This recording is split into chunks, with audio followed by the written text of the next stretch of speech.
ये देखिए योग्यता व शर्तें, जैसा कि रकानी का एवशेष में आप पढ़ चुके हैं, शॉर्ट में बात आप वहां पढ़ चुके हैं, अब आपको विस्तार पूर्वक यहां जानने के लिए मिलेगी। यानी आरएस मुख्य परीक्षा में आ जाए ऐसा, या आपकी और किसी परीक्षा में, चाहे वो जूनियर अकाउंटेंट हो, फर्स्ट ग्रेड लेक्चरर हो, सेकंड ग्रेड टीचर हो, थर्ड ग्रेड टीचर हो, पटवारी हो, ग्राम सेवक हो, पुलिस कांस्टेबल हो, अन्य कोई भी हो, उसमें प्रश्न कैसे आएगा मैं आपको यहां बताने वाला हूं। पहले राज्यपाल की जो योग्यताएं हैं उनका उल्लेख किया गया है अनुच्छेद 157 में। अब प्रश्न कैसा आएगा, प्रश्न पूछा गया 157 में राज्यपाल की कौन कौन सी योग्यताओं का उल्लेख किया गया है। पहली योग्यता, वह भारत का नागरिक हो, 35 वर्ष की आयु पूर्ण कर चुका हो, वह संसद या राज्य विधानसभा का सदस्य न हो, वह सरकार में लाभ के पद पर न हो। मान लो आपको ये ही चारों अनुच्छेद मिले, बस एक ही चीज यहां, ये जो 30 वर्ष है, 35 है, उसकी जगह 30 लिखा हो।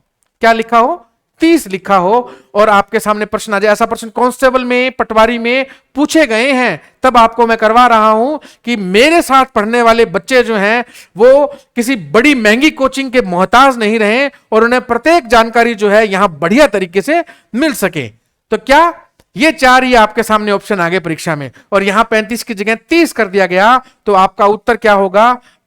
Option number B. फिर प्रश्न देखिए कैसा आएगा, राज्यपाल की योग्यताएं निम्न में से कौन कौन सी हैं? निम्न में से राज्यपाल की योग्यताएं कौन कौन सी है? तो पहली योग्यता भारत का नागरिक हो, दूसरी उम्र 35 वर्ष हो, संसद या राज्य विधानसभा, संसद यानी लोकसभा या राज्यसभा का सदस्य न हो, सरकार में लाभ के पद पर नहीं हो, ऐसा उसको सरकार ने कोई किसी आयोग का अध्यक्ष नहीं बना रखा हो जिसमें उसको कोई तनख्वाह मिल रही हो, ऐसे किसी पद पर वो नहीं होना चाहिए। ठीक है, तो चार ऑप्शन ये आए। यहां 35 की जगह मान लो 30 कर रखा था, तो हमारा उत्तर हो जाएगा बी नंबर। ठीक है, आपको बात समझ में आ गई होगी। और यहां पर ये उल्लेख भी देखिए, अनुच्छेद भी मैंने लिखे हैं, हालांकि आप इसको याद करें ना करें इतना विशेष नहीं है, लेकिन जो है ये बात वह संसद या राज्य विधायिका का सदस्य न हो, अनुच्छेद 158(1) में कही गई है, और वह सरकार में लाभ के पद पर न हो, यह बात अनुच्छेद 158(2) में कही गई है। यह बात आप याद रखेंगे कि कौन से अनुच्छेद में कही गई है। अनुच्छेद 158(2) में कही गई है कि वो लाभ के पद पर न हो। नेक्स्ट स्लाइड पर चलते हैं। वेतन भत्ते, यहां से भी प्रश्न बड़ी संख्या के अंदर पूछा गया है। अभी चेंजेस हुए हैं इनके वेतन भत्तों में, कैसे वेतन भत्ते मिलते हैं चर्चा करते हैं हम इस स्लाइड में। अनुच्छेद 158(3) में, कौन से में? अनुच्छेद 158(3) में राज्यपाल के वेतन और भत्तों का उल्लेख किया गया है। अब देखो वर्तमान में, यानी कि अब इस समय 2023 में, आज जो हमारी तारीख, जिस दिन हम ये वीडियो बना रहे हैं उस दिन तक वर्तमान में, यानी कि हम इसको जून महीने के अंदर जो है, आज हम जब रिकॉर्ड कर रहे हैं इसको, तो 2017 के बाद से राज्यपाल को प्रति माह 3,50,000 रुपए वेतन मिलता है। पर महीने 3,50,000, कितना वेतन? 3,50,000 रुपए मासिक वेतन मिलता है राज्यपाल महोदय को। 2017 से ये वेतन मिलता है। 2017 से पहले जो है 1,10,000 रुपए वेतन मिलता था। अब देखो सिंपल सा प्रश्न यहीं से पूछ सकता है कि वर्तमान में राज्यपाल को प्रति माह कितना मासिक वेतन मिलता है, तो आपका उत्तर होगा 3,50,000। इससे पहले कितना मिलता था? तो 1,10,000।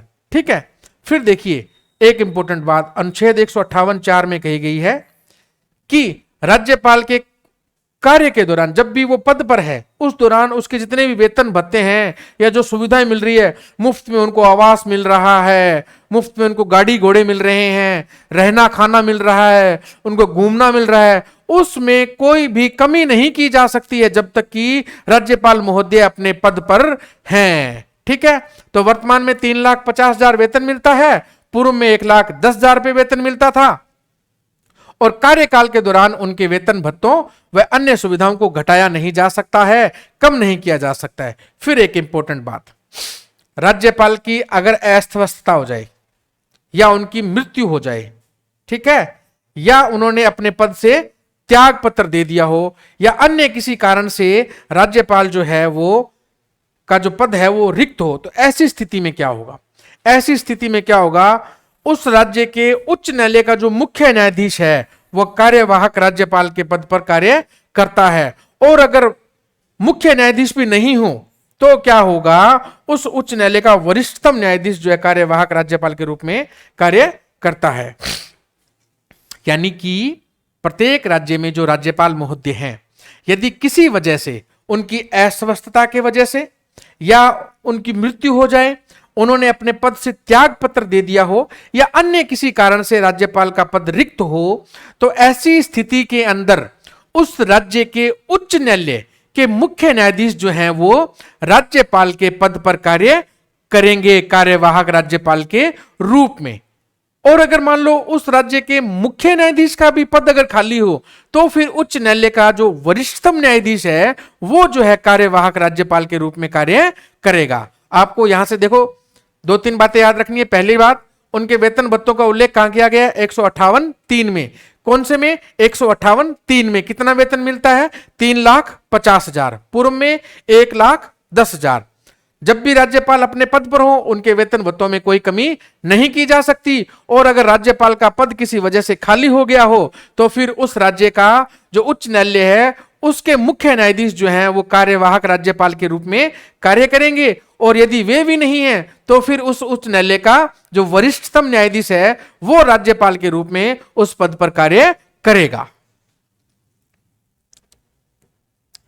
अब देखो राज्यपाल की कार्यपालिका शक्तियां।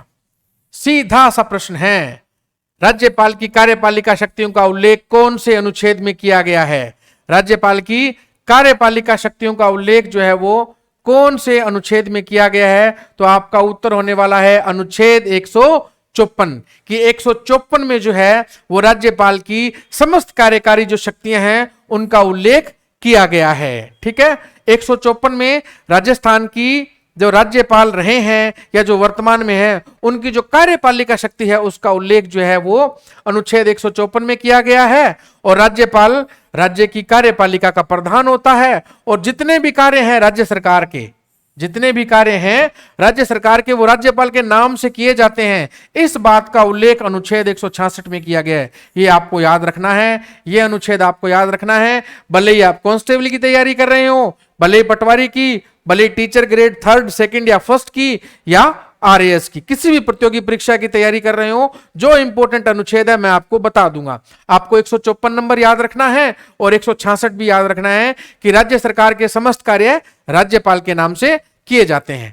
अब देखिए ये जो नीचे चीज लिखी गई है इसको पढ़ेंगे कि राज्यपाल की कार्यकारी शक्तियां उन सभी विषयों, देखिए 3 प्रकार की सूचियां हैं, केंद्र की सूची, राज्य सूची और समवर्ती सूची। ठीक है, केंद्रीय सूची, राज्य सूची और समवर्ती सूची। जो राज्य है वो केंद्रीय सूची पर कोई कानून नहीं बना सकता, लेकिन वो राज्य सूची और समवर्ती सूची पर कानून बना सकता है। ठीक है, अब एक बात मैं आपको अच्छी और बता दूं कि राज्यों को पावर है राज्य सूची और समवर्ती सूची। समवर्ती सूची कौन सी सूची है? देखिए 3 सूची है। पहली है केंद्रीय, ठीक, दूसरी है समवर्ती और तीसरी है राज्य सूची। ठीक, केंद्र सरकार इन तीनों विषयों पर कानून बना सकती है। केंद्रीय सूची के विषयों पर भी बना सकती है और राज्य सूची के विषयों पर भी बना सकती है और समवर्ती सूची पर भी बना सकती है। और राज्यों को पावर है राज्य सूची के विषयों पर और समवर्ती सूची के विषयों पर कानून बनाने की। लेकिन यहां एक बात इंपॉर्टेंट ये है कि यदि राज्य ने समवर्ती सूची के किसी विषय पर कानून बना लिया हो और उसी विषय पर अगर केंद्र सरकार कानून बना दे, समवर्ती सूची के उसी विषय पर अगर केंद्र सरकार कानून बना दे, तो फिर केंद्र सरकार का जो कानून है वो प्रभाव में रहता है, राज्य सरकार का कानून प्रभाव में नहीं रहेगा। राज्य की कार्यकारी शक्तियां, राज्यपाल की कार्यकारी शक्तियां उन सभी विषयों, राज्य सूची व समवर्ती सूची के विषय पर लागू होती है जिन पर राज्य के विधानमंडल को विधि निर्माण का अधिकार है। यानी कि जिन पर मैंने आपको बताया ना कि जिन जिन पर राज्य का विधानमंडल जो है वो कानून बना सकता है। राज्यपाल इन शक्तियों का प्रयोग स्वयं या अपने अधीनस्थ जो मंत्री परिषद के अधिकारी हैं, जो मंत्री हैं, उनके माध्यम से करता है। और राज्यपाल कार्यभार ग्रहण करने से पहले सत्यनिष्ठा की शपथ लेता है। देखिए कितनी कॉमन सी बात लग रही है ना आपको, ना कितनी कॉमन बात लग रही है। सत्यनिष्ठा की, पद गोपनीयता की, ना गोपनीयता की शपथ लेता है, सत्यनिष्ठा की शपथ लेता है। बड़ी नॉर्मल सी बात लग रही है। सर क्या बता रहे हैं बच्चों? ये प्रश्न पूछा गया है प्रतियोगी परीक्षा में, ये प्रश्न पूछा गया है कि राज्यपाल पद ग्रहण करते समय क्या शपथ लेते हैं, किस चीज की शपथ लेते हैं? तो राज्यपाल सत्य निष्ठा की शपथ लेते हैं। मैं आपसे कहने शुरू में कहा था मैंने आपको, मैं औरों की तरह यहां कोई ना आपके सामने शायरियां नहीं गाने वाला हूं। हो सकता है कभी मैं मोटिवेशनल बात जरूर आपसे कहूं, लेकिन मैं आपके सामने कोई शायरियां नहीं कहने वाला। यह बात आपको भी पता है कि टॉपिक को गंभीरता से पढ़ना होगा, और गंभीरता से पढ़ेंगे तभी चयन होगा, वरना आप किसी की कहानी सुनने से आप मजा लेने के लिए चैनल पे बने रह सकते हैं। पढ़ाई करनी है तो एकाग्रता चाहिए, और जब आप एकाग्र होकर पढ़ेंगे तभी जो है चयन होगा। किसी की शायरी सुनने से, गीत सुनने से सिलेक्शन होने वाला है नहीं। इसलिए आप प्रत्येक बात को ध्यानपूर्वक नोट करेंगे कि राज्यपाल पद ग्रहण करने से पहले सत्यनिष्ठा की शपथ लेता है। ठीक है, फिर अगली स्लाइड में राज्यपाल की कार्यकारी शक्तियां कौन कौन सी है देखिए। 164 अनुच्छेद 164 के तहत राज्यपाल मुख्यमंत्री की नियुक्ति करता है। फिर ये एक इंपॉर्टेंट अनुच्छेद आ गया। आपसे कोई पूछ ले कि मुख्यमंत्री की नियुक्ति कौन करता है, वही बात, जैसे राज्यपाल का निर्वाचन नहीं होता उसी प्रकार मुख्यमंत्री का निर्वाचन नहीं होता है। मुख्यमंत्री जो भी व्यक्ति बनता है उससे पहले वो विधायक के पद पर निर्वाचित होता है। वो विधायक जरूर निर्वाचित होता है, लेकिन वो मुख्यमंत्री डायरेक्ट निर्वाचित नहीं होता है। उसके लिए उसके जो दल के लोग हैं वो उसे पेश करते हैं मुख्यमंत्री के रूप में, और फिर जो है वो मुख्यमंत्री पद की शपथ लेता है। और इससे पूर्व जो है वो मुख्यमंत्री को, जो मुख्यमंत्री है वो राज्यपाल को ये प्रस्ताव पेश करता है कि मेरे पास में पूर्ण बहुमत है, मैं सरकार बनाना चाहता हूं। फिर राज्यपाल चेक करता है कि पूर्ण बहुमत है, तो फिर उसको वो जो है वो मुख्यमंत्री के पद पर नियुक्त करता है। जैसे कि वर्तमान में राजस्थान में 200 विधानसभा की सीटें हैं। कितनी सीटें? 200। तो किस दल को बहुमत मिलेगा? बहुमत उसे मिलेगा जिसके पास में 101 सीटें हैं। जिस भी व्यक्ति के पास 101 सीट होगी, 101 विधायक उसके साथ में होंगे, वो राज्यपाल महोदय को अपना प्रस्ताव पेश करेगा और फिर जो है उसे मुख्यमंत्री बना दिया जाएगा। ठीक है, तो क्या होगा कि राज्यपाल जो है मुख्यमंत्री की नियुक्ति करता है, तो मुख्यमंत्री को भी नियुक्त किया जाता है। जैसे राज्यपाल नियुक्त होते हैं, राष्ट्रपति निर्वाचित होते हैं और मुख्यमंत्री भी नियुक्त होते हैं। और अनुच्छेद 164 के तहत इनकी नियुक्ति कौन करता है? इनकी नियुक्ति हमारे महामहिम माननीय राज्यपाल महोदय करते हैं। और जितने मंत्री परिषद के सदस्य हैं, इन मंत्रियों की नियुक्ति भी राज्यपाल करता है, लेकिन इनकी नियुक्ति राज्यपाल जो है वो मुख्यमंत्री की सलाह से करते हैं। किसकी सलाह से करते हैं? मुख्यमंत्री की सलाह से करते हैं। तो मुख्यमंत्री की नियुक्ति कौन करता है? राज्यपाल। मंत्रियों की जो नियुक्ति है वो भी राज्यपाल करते हैं, लेकिन किसकी सलाह से? मुख्यमंत्री की सलाह से राज्यपाल जो है वो मंत्रियों की नियुक्ति करते हैं। और फिर उसके बाद जो है उन्हें शपथ दिलाई जाती है। और कौन सी शपथ लेते हैं? पद व गोपनीयता की। देखिए यहां पे कहीं सत्यनिष्ठ लिखा है? नहीं लिखा ना, राज्यपाल वाले में लिखा था। तो जितने भी मंत्री हैं, जो विधायक बनते हैं, जो हमारे मुख्यमंत्री होते हैं, वो पद व गोपनीयता की शपथ लेते हैं। ठीक है, और नियुक्ति कौन करता है इनकी? राज्यपाल करता है। ठीक है, और दूसरी बात कि मुख्यमंत्री व अन्य सभी मंत्री राज्यपाल के प्रसाद पर्यंत ही अपना पद धारण करते हैं। इसका मतलब क्या है? इसका मतलब देखिए, एक बार इस लाइन को दोबारा पढ़िएगा कि मुख्यमंत्री व अन्य सभी मंत्री राज्यपाल के प्रसाद पर्यंत ही अपना पद धारण करते हैं। इसका मतलब यह है कि जब तक मुख्यमंत्री व उसकी मंत्री परिषद को विधानसभा में पूर्ण बहुमत है, तब तक ही वे अपने पद पर रह सकते हैं। यदि उनके पास पूर्ण बहुमत नहीं रहेगा और ये बात राज्यपाल को प्रूफ हो जाए, तो फिर राज्यपाल जो है उन्हें उनके पद से हटा देगा।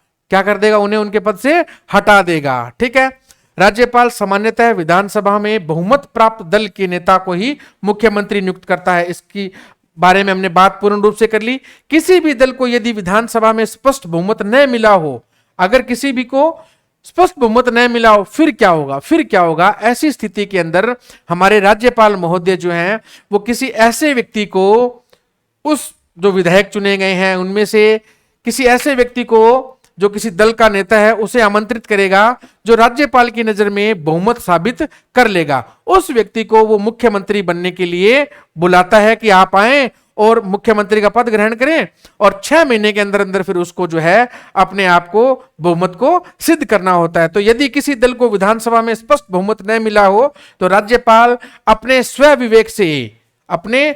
विवेक से ऐसे दल के नेता को मुख्यमंत्री पद के लिए आमंत्रित कर सकता है जो उसकी राय में विधानसभा में विश्वास मत जो है वो हासिल कर लेगा, उसकी राय में विधानसभा में विश्वास मत हासिल कर लेगा। ठीक है, आगे नियुक्ति, मुख्यमंत्री की नियुक्ति आ गई, किसने की? राज्यपाल ने। मंत्रियों की नियुक्ति किसने की? राज्यपाल ने मुख्यमंत्री की सलाह से। ठीक, अब और मुख्य जो अन्य कौन कौन से ऐसे व्यक्ति हैं जिनकी नियुक्ति जो है वो हमारे राज्यपाल करते हैं। 2 बातें आपने याद रखी, मुख्यमंत्री और उसकी जो मंत्री हैं इनको नियुक्त कौन करता है? राज्यपाल। फिर हम देखेंगे कि हमारे जो राज्य के महाअधिवक्ता होते हैं, हमारे राज्य के जो महाअधिवक्ता होते हैं उनकी नियुक्ति कौन करता है? उनकी नियुक्ति भी हमारे राज्यपाल महोदय ही करते हैं। और अनुच्छेद 165 के तहत, कौन से अनुच्छेद के तहत जो है वो? अनुच्छेद 165 के तहत जो है हमारे राज्यपाल महोदय जो है वो नियुक्त करते हैं राज्य के महाअधिवक्ता को। ये अनुच्छेद भी आपने याद रखना है। अनुच्छेद 165 के तहत राज्यपाल राज्य के महाअधिवक्ता को नियुक्त करते हैं। ये टॉपिक भी सभी प्रतियोगी परीक्षाओं के अंदर है, इसके बारे में अब जल्दी विस्तार पूर्वक चर्चा करने वाले हैं अगले वीडियोस में। फिर राज्य लोक सेवा आयोग के अध्यक्ष व अन्य सदस्यों की नियुक्ति भी राज्यपाल करते हैं। राज्य महाअधिवक्ता की नियुक्ति भी राज्यपाल करते हैं। और फिर जो हमारा राज्य लोक सेवा आयोग है, जिसे कि हम आरपीएससी बोलते हैं, क्या बोलते हैं? आरपीएससी, जो कि आरएएस, डीवाईएसपी, इनकी जो प्रतियोगी परीक्षा है उसका आयोजन करता है और उन्हें नियुक्ति वगैरह प्रदान करता है। उनकी नियुक्ति भी जो है अनुच्छेद 316 के तहत, अनुच्छेद 316 के तहत जो है वो कौन करता है? हमारे राज्यपाल महोदय इनकी नियुक्ति करते हैं। उम्मीद है आपको ये बात समझ में आ रही है। आप इसका स्लाइड जो है शॉर्ट ले लीजिए, मैं पानी पी लेता हूं तब तक।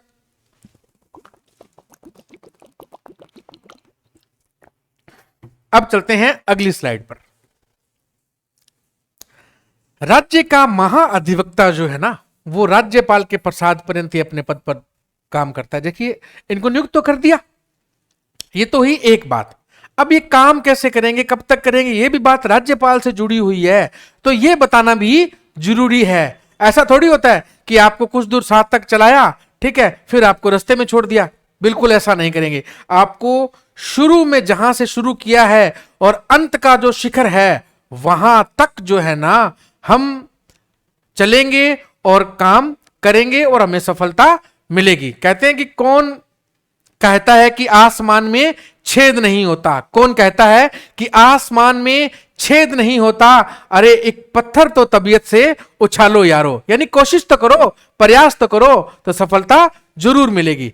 तो हमने पढ़ा कि राज्य के जो महाधिवक्ता हैं उनकी नियुक्ति राज्यपाल करते हैं और हमारा जो लोक सेवा आयोग है उनके अध्यक्ष व सदस्यों की नियुक्ति भी हमारे राज्यपाल करते हैं। अब उन्हें कौन पद से हटा सकता है उसकी जानकारी हम यहां लेंगे। तो महाधिवक्ता है वो तो राज्यपाल के प्रसाद पर्यंत ही अपने पद पर काम करते हैं।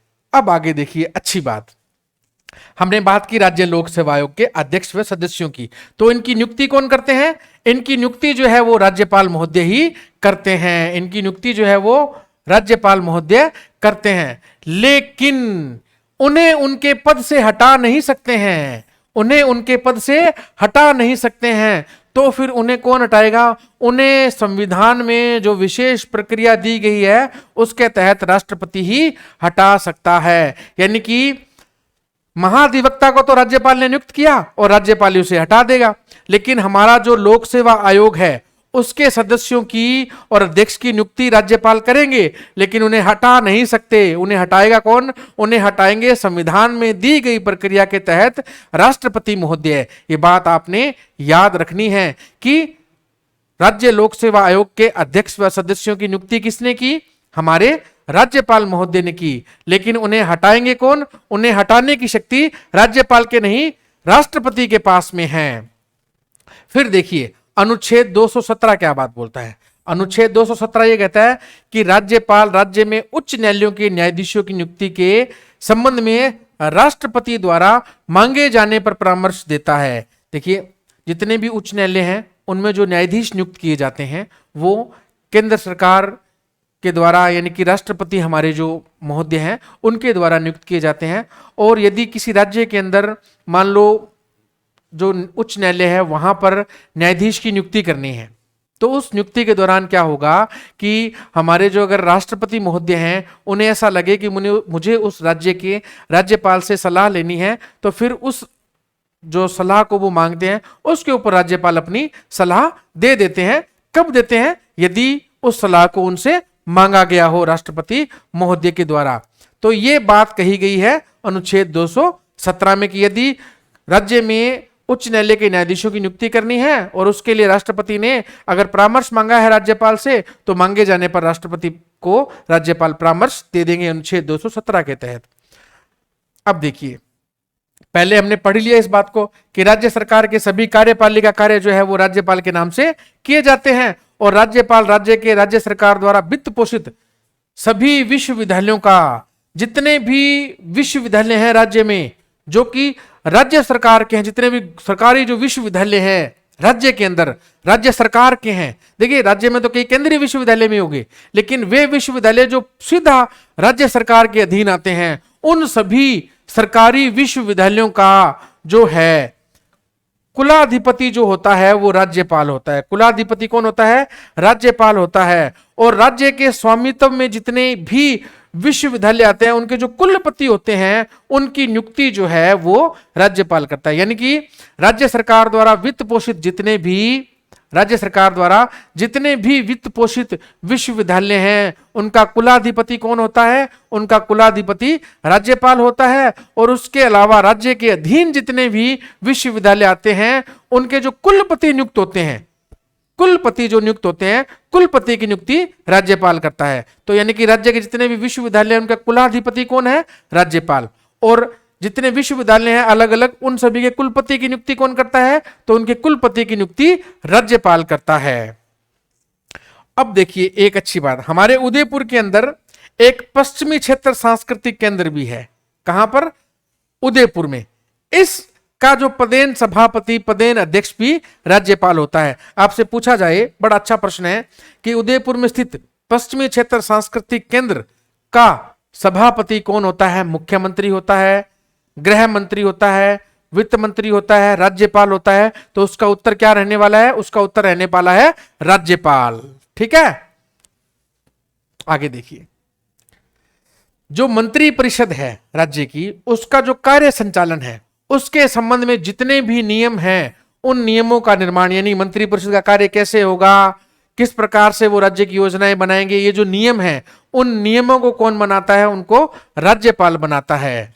और देखिए अनुच्छेद 167 क्या बात बोलता है कि राज्यपाल राज्य मामलों के प्रशासन व विधायन के प्रस्ताव से संबंधित कोई भी सूचना मुख्यमंत्री से मांग सकता है। यानी कि मुख्यमंत्री से कोई भी सूचना जो है वो राज्यपाल मांग सकता है और ये मुख्यमंत्री का कर्तव्य है कि वो राज्यपाल के मांगे जाने पर उसे सूचना दे। आपको जनरल बात याद रखनी है कि राज्यपाल मुख्यमंत्री से राज्य की कार्यपालिका से संबंधित, किससे संबंधित? राज्यपालिका के प्रशासन में, जो कार्यपालिका में प्रशासन और उसके विधायन से संबंधित कोई भी सूचना जो है वो मुख्यमंत्री से मांग सकता है और मुख्यमंत्री को वो सूचना राज्यपाल को देनी होती है। फिर देखिए, राज्यपाल जो है वो राज्य निर्वाचन आयुक्त अनुच्छेद 243 के 243 के 243 के राज्य निर्वाचन आयुक्त व राज्य वित्त आयोग 243 आई, ठीक है, आई से इनकम, आई से क्या बना? इनकम, और इनकम माने वित्त, ठीक है। 243 आई में क्या आ गया? वित्त आयोग आ गया। आई यानी इनकम और वित्त भी जो है इनकम से जुड़ा हुआ है, इसलिए 243 आई में क्या आया? वित्त आयोग। तो राज्य निर्वाचन आयुक्त और राज्य वित्त आयोग जो है इनकी नियुक्ति और सेवा शर्तों व कार्यकाल का निर्धारण भी राज्यपाल करता है। तो राज्य निर्वाचन आयोग की नियुक्ति कौन करता है? राज्यपाल करता है। हमारा जो राज्य वित्त आयोग है इसकी नियुक्ति कौन करता है? इसकी नियुक्ति भी राज्यपाल करता है। और प्रति 5 वर्ष बाद जो है राज्य वित्त आयोग की नियुक्ति की जाती है। लोकायुक्त की नियुक्ति कौन करता है? राज्य के लोकायुक्त की नियुक्ति कौन करता है। और आप कमेंट बॉक्स में मुझे बताएंगे कि वर्तमान में राजस्थान के लोकायुक्त कौन से हैं, और यदि आप किसी अन्य राज्य से हैं तो आप बताएंगे कि उस राज्य के अंदर वर्तमान में लोकायुक्त कौन है। फिर देखिए, राज्य की जो भी सिविल सेवाएं हैं, सिविल सेवाएं मतलब जो भी हम आरएएस की बात करते हैं ना, उपखंड अधिकारी की बात करते हैं, एडिशनल जिला कलेक्टर की बात करते हैं, तहसीलदार की बात करते हैं, सिविल सेवा के पद हैं, डीवाईएसपी, एडिशनल एसपी ना, वो सब जो है राज्यपाल के नाम पर नियुक्त किए जाते हैं और राज्यपाल के प्रसाद पर्यंत ही अपना पद धारण करते हैं। तो राज्य की जितनी भी सिविल सेवाएं हैं उनके जो सदस्य हैं, जो अधिकारी हैं, उनकी नियुक्ति जो है वो राज्यपाल के नाम पर की जाती है। राज्यपाल को राज्य की सिविल सेवाओं के सदस्यों को नियुक्त करने व पद से हटाने की शक्ति है, परंतु ये जो शक्ति है राज्यपाल की, ये ऐसे नहीं कि उसके मन में आकर उसने हटा दिया कि ठीक है जी डीएसपी साहब कल से आप ड्यूटी पे नहीं आएंगे, आप बर्खास्त हैं। ऐसा नहीं है। वो किसी उपखंड अधिकारी को बोल दें कि ठीक है आपकी ट्यूनिंग मुझसे सही नहीं है, कल आप ड्यूटी पे नहीं आना, ऐसा नहीं हो सकता है। एक पर्टिकुलर एक प्रक्रिया होती है, उस प्रक्रिया के तहत ही किसी को हटाया जा सकता है। ऐसा थोड़ी है वो इतनी मेहनत करके कोई लगा हो और उसे कोई हटा दे। ये जो प्रक्रिया है वो अनुच्छेद 311 में दी गई है। कितने नंबर अनुच्छेद में दी गई है? अनुच्छेद 311 में दी गई है। उनको नियुक्त करने व उन्हें हटाने की प्रक्रिया जो है वो 311 में दी गई है। ये देखिए अनुच्छेद 311 के अधीन है राज्यपाल की शक्ति, ठीक है, नियुक्त करने व हटाने की। और राज्य के अंदर जितने भी अन्य आयोग हैं जो राज्य के अधीन है, उन आयोगों के अध्यक्ष व सदस्यों की नियुक्ति भी जो है वो राज्यपाल ही करते हैं, ठीक है। फिर राज्यपाल किसी ऐसे विषयों को मंत्री परिषद के समक्ष विचाराधीन रखे जाने का निर्देश दे सकता है जिस पर किसी मंत्री ने अपने स्तर पर निर्णय ले लिया हो किंतु मंत्री परिषद ने उस पर विचार नहीं किया हो। क्या होगा? देखिए कि राज्यपाल किसी ऐसे विषय को मंत्री परिषद के समक्ष विचाराधीन रखे जाने का निर्देश दे सकता है जिस पर किसी मंत्री ने अपने स्तर पर निर्णय ले लिया हो लेकिन मंत्री परिषद ने उस पर विचार नहीं किया हो। मान लो कोई मंत्री है, उन्होंने अपने व्यक्तिगत स्तर पर कोई निर्णय ले लिया राज्य से संबंधित, ठीक है। अब राज्यपाल महोदय को लगे कि ये जो निर्णय लिया गया है ये राज्य के लिए सही नहीं है, राज्य के लिए सही नहीं है, राज्य के लोगों के लिए सही नहीं है, राज्य के हित में नहीं है, या देश की जो एकता की भावना है, देश की संप्रभुता है, अखंडता है, उसको कहीं ना कहीं खतरा पहुंचाता है, तो फिर ऐसे निर्णय को राज्यपाल जो है वो मंत्री परिषद के सामने रखे जाने का आदेश दे सकता है कि मंत्री परिषद इस पर विचार विमर्श करे और निर्णय ले कि ये क्या सही है या सही नहीं है। इस बात को मंत्री परिषद के सामने रखने के लिए कह सकता है राज्यपाल। और इंपॉर्टेंट बात दोबारा बता दूं कि राज्य की जितनी भी सिविल सेवाएं हैं उनके सदस्यों की नियुक्ति व उन्हें पद से हटाने का जो अधिकार वो राज्य के जो राज्यपाल है उनके पास में है, लेकिन उन्हें हटाने की जो प्रक्रिया है वो अनुच्छेद 311 के तहत है, ठीक है। आपको यहां तक बात अच्छे से समझ में आई होगी। आप चाहें तो इस बात का स्क्रीनशॉट भी ले सकते हैं। आगे चलते हैं।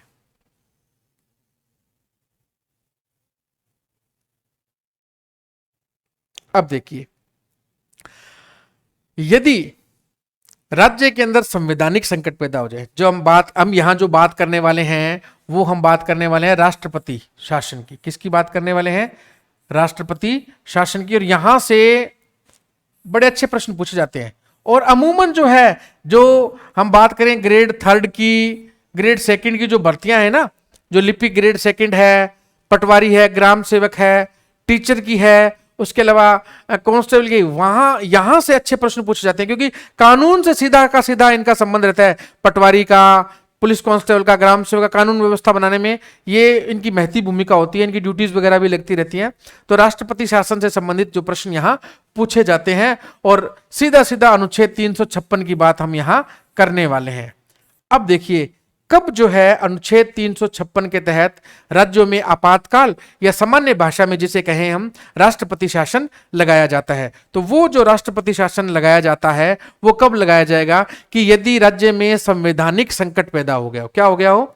संवैधानिक संकट पैदा हो गया हो राज्य में, या तो कोई संवैधानिक संकट पैदा हो गया हो या फिर राज्य के अंदर क्या हुआ हो, कोई राजनीतिक अस्थिरता आ गई हो, यानी कि किसी दल में कोई बगावत हो गई हो, या वहां के मुख्यमंत्री के पास में पूर्ण बहुमत नहीं हो, उसके बावजूद वो किसी तानाशाही से अपने पद पर बने हुए हो, तो ऐसी परिस्थिति के अंदर जो है संवैधानिक तंत्र की असफलता एक प्रकार से हो जाने पर राज्यपाल जो है वो राष्ट्रपति महोदय को ये बात कह सकते हैं कि यहां पर इस राज्य की संवैधानिक स्थिति सही नहीं है और यहां पर आपातकाल लगाया जाना चाहिए, और उसके लिए फिर जो है वो अपना प्रतिवेदन जो है वो राज्यपाल महोदय राष्ट्रपति को पेश करते हैं। और यदि राज्यपाल के प्रतिवेदन से राष्ट्रपति महोदय संतुष्ट हो जाए, उन्हें लगे कि हाँ वास्तव में ऐसी परिस्थिति है कि राज्य में संवैधानिक तंत्र जो है वो सही नहीं है, वहां लोकतंत्र को खतरा पैदा हो गया है, तो फिर जो है वो राष्ट्रपति राज्य के अंदर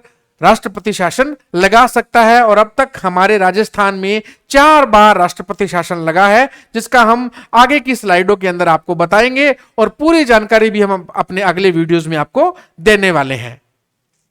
राज्यपाल के प्रतिवेदन के आधार पर राष्ट्रपति आवश्यक समझे तो 356 के तहत राष्ट्रपति शासन लागू कर सकता है। अब देखिए 356 के तहत जब राज्य में राष्ट्रपति शासन लग गया ना, उस दौरान जो राज्यपाल हैं वो क्या करते हैं, फिर केंद्र सरकार के अधीन काम करते हैं, केंद्र सरकार के एक एजेंट के रूप में काम करते हैं। यानी प्रत्यक्ष रूप से बात करें तो वहां पर केंद्र सरकार का शासन फिर स्थापित हो जाता है, फिर वहां पर सारे रूल रेगुलेशंस कानून जो है वो केंद्र सरकार के ही चलते हैं। यानी कि कई बार ऐसा भी हुआ है देश में कि केंद्र की सरकारों को लगा कि राज्य की सरकार हमारे अनुसार से नहीं चल रही है, तो उन्होंने वहां पर फिर राष्ट्रपति शासन लगा दिया और फिर वहां पर दोबारा चुनाव हुए और उसके बाद में फिर नई सरकार चुनी गई।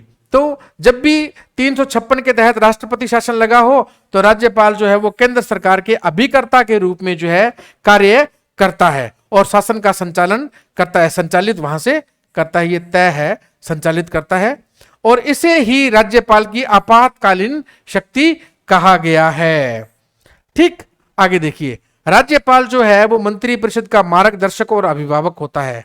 राज्यपाल जो है वो राज्यपाल मंत्रिपरिषद का अभिभावक होता है और उसका मार्गदर्शक भी होता है। ठीक है, एक एक बात आपको बढ़िया तरीके से बता रहा हूं मैं। ठीक, राज्यपाल राज्य लोक सेवा आयोग के अध्यक्ष, राज्य निर्वाचन आयुक्त एवं राज्य मानवाधिकार आयोग के अध्यक्षों की नियुक्ति करता है, परंतु इन्हें हटा नहीं सकता है, इन्हें निश्चित प्रक्रिया के बाद ही हटा सकता है। जैसा कि मैंने आपको बताया था कि राज्य के महाधिवक्ता को नियुक्त कौन करता है?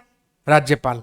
ठीक, और उसे हटाता भी कौन है? राज्यपाल। लेकिन जो हमारे लोक सेवा आयोग है, राज्य का राज्य लोक सेवा आयोग है, उसके जितने भी अध्यक्ष और सदस्य हैं उन्हें नियुक्त राज्यपाल करता है। उसके अलावा हमारे जो राज्य निर्वाचन आयुक्त है, इन्हें भी नियुक्त जो है हमारे राज्यपाल महोदय करते हैं।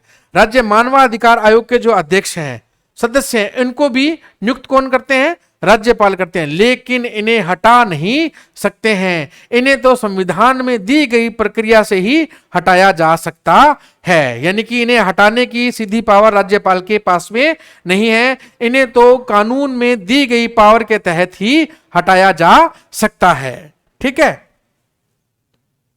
आगे बात करते हैं राज्यपाल की विधायी शक्तियां, यानी कि विधायिका संबंधी शक्तियां राज्यपाल की कौन सी है? तो ये सारी शक्तियां जो है वो अनुच्छेद 168 में दी गई हैं। राज्यपाल की विधायिका शक्ति कौन से में दी गई है? अनुच्छेद 168 में। राज्यपाल राज्य की जो विधायिका होती है, व्यवस्थापिका होती है, उसका प्रमुख होता है। राज्यपाल राज्य व्यवस्थापिका का प्रमुख होता है। और अनुच्छेद 174 के तहत, कौन से अनुच्छेद के तहत? 174 के तहत राज्यपाल को राज्य विधानमंडल का अधिवेशन बुलाने का, देखिए इन शब्दों को ध्यान से देखिएगा, बड़े आसान से शब्द हैं और यहां से प्रश्न पूछा जाता है कि विधानमंडल जो है, विधानमंडल का मतलब राज्य में विधानसभा और विधान परिषद, यानी जिन राज्यों में विधान परिषद है और विधानसभा यानी 2 सदन है, तो वहां तो विधानसभा और विधान परिषद हो गया, और लगभग राज्यों के अंदर सिर्फ एक ही सदन है। हमारे 6 राज्यों के अंदर दूसरा सदन विधान परिषद है, और आपको कमेंट बॉक्स के अंदर उन 6 राज्यों के नाम बताने हैं, और सबसे पहले नाम बताने वाले को हमारी तरफ से एक गिफ्ट भी दिया जाएगा। ठीक है, राज्य विधानमंडल का अधिवेशन बुलाने यानी कि उसका सत्र आहूत करने, उसका सत्रावसान करने और राज्य विधानसभा को भंग करने की, विघटित करने का अधिकार किसके पास में है? राज्य विधानसभा को भंग करने का अधिकार किसके पास में है? राज्यपाल के पास में। यानी राज्यपाल अधिवेशन बुलाता भी है, उसका सत्रावसान यानी कि सत्र खत्म भी करवाता है, और विधानसभा को भंग भी राज्यपाल करता है। अनुच्छेद 175 क्या बात बोलता है कि यदि राज्य का विधानमंडल द्विसदनीय, जैसा कि मैंने आपको बताया था कि विधानसभा और विधान परिषद दोनों हैं, तो राज्यपाल दोनों सदनों को अलग अलग या संयुक्त रूप से संबोधित कर सकता है। राज्यपाल को अगर लगे कि मुझे दोनों सदनों को एक साथ संबोधित करना है तो वो एक साथ संबोधित कर सकता है, और अगर उसको लगे कि नहीं मैं अलग अलग संबोधित करूंगा तो मैं वो अलग अलग भी उन दोनों सदनों को संबोधित कर सकता है। फिर देखिए अनुच्छेद 333 क्या बात बोलता है। हालांकि वर्तमान में ये लोप हो चुका है, लेकिन इंपॉर्टेंट इस लिहाज से है कि प्रश्न पूछा जा सकता है, क्योंकि जो चीज कई बार क्या होती है लोप हो जाए वहां से प्रश्न आने की प्रबल संभावना रहती है। एग्जामिनर पॉइंट ऑफ व्यू जो अपना रखता है वो करंट की बातों पर भी ज्यादा रखता है। ठीक है, तो अनुच्छेद 333 में यह बात कही गई है कि किसी राज्य में यदि आंग्ल भारतीय, आंग्ल भारतीय कौन से लोग? कि ऐसे लोग जिनके पूर्वज अंग्रेज थे, अंग्रेज चले गए लेकिन वो यहीं रह गए और यहीं पर रह रहे हैं, उनके बच्चे फिर उन्होंने यहीं पे शादियां वगैरह कर ली, लेकिन उनके पूर्वज सभी अंग्रेज थे। ऐसे लोगों को आंग्ल भारतीय कहा गया है और वे वर्तमान में भारतीय नागरिक हैं। यदि किसी राज्य में ऐसे नागरिक रहते हैं और यदि उनका प्रतिनिधित्व जो है वो राज्य विधानमंडल में, राज्य विधानसभा में नहीं है, तो अनुच्छेद 333 में राज्यपाल को यह पावर थी कि वो अपना प्रतिनिधित्व, जो समुदाय का प्रतिनिधित्व नहीं था, तो राज्य विधानसभा में उस समुदाय के एक सदस्य को वो नियुक्त कर सकता था। अनुच्छेद 333 में क्या बात कही गई है, मेरी बात को सुनिएगा, आपको बात समझ में आ जाएगी।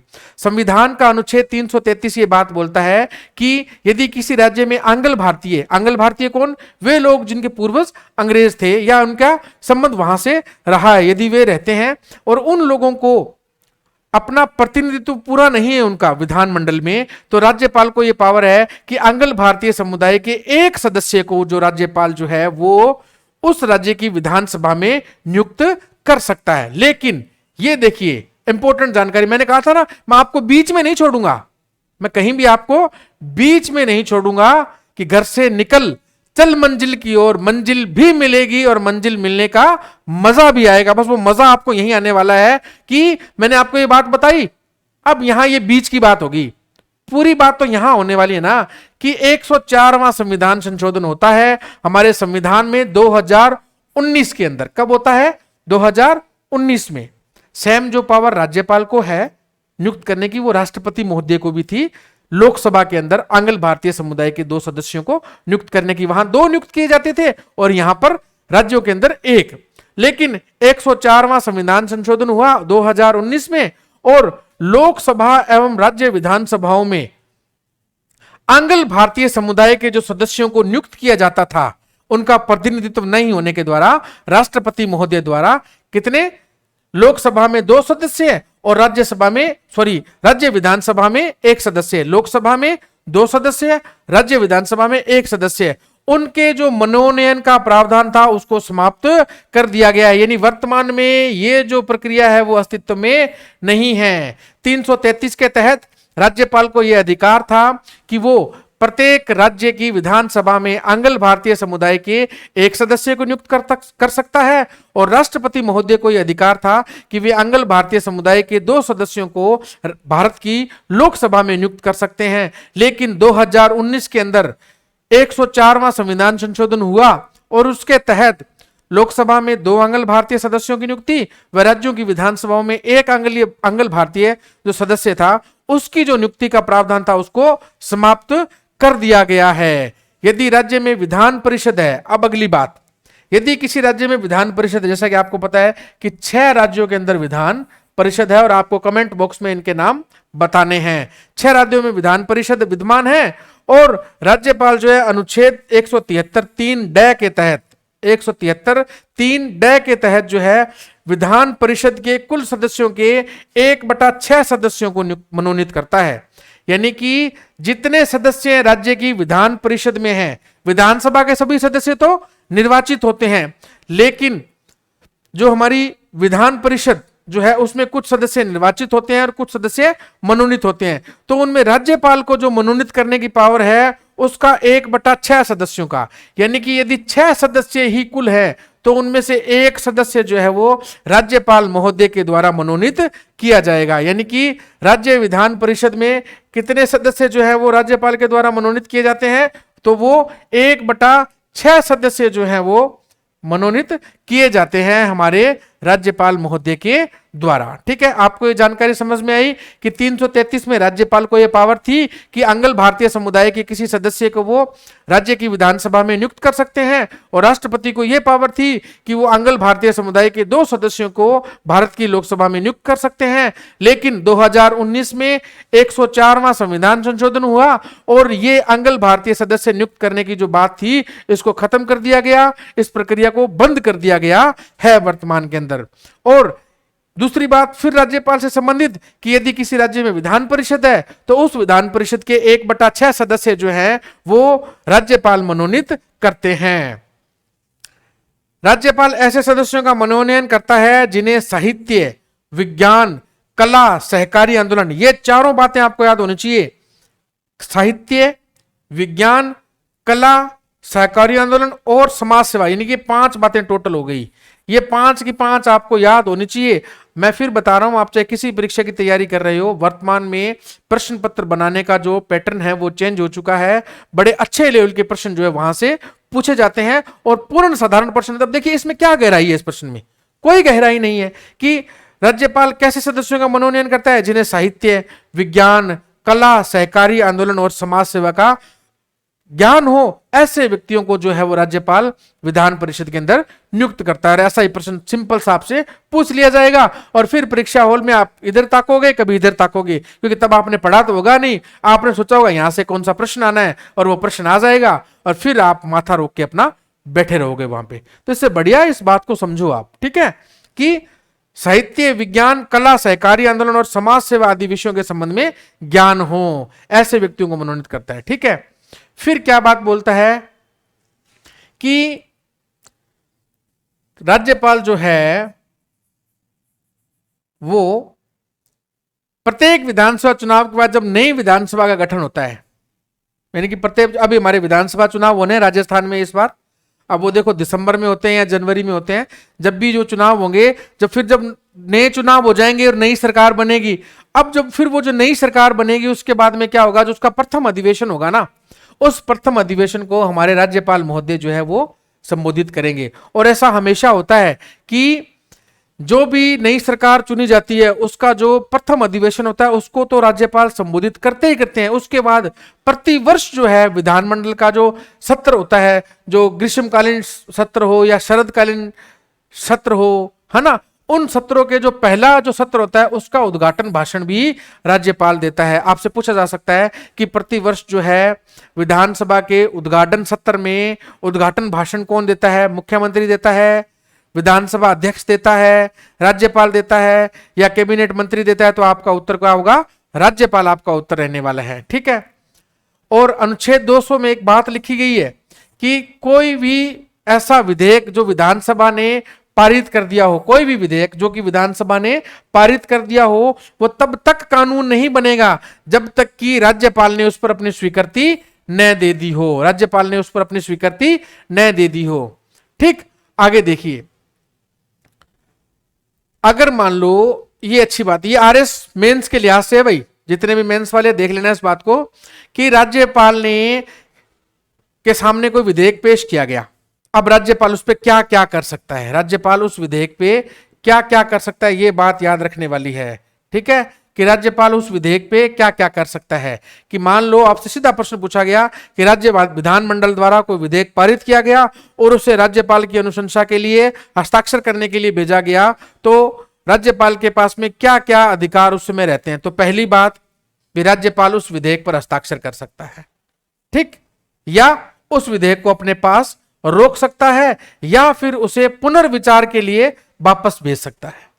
उस विधेयक को वो पुनर्विचार के लिए वापस भेज सकता है या फिर वो जो है राष्ट्रपति को विचारार्थ भी उस विधेयक को भेज सकता है। यानी कि 4 काम कर सकता है राज्यपाल उस दौरान, पहली बात, उस पर हस्ताक्षर कर सकता है।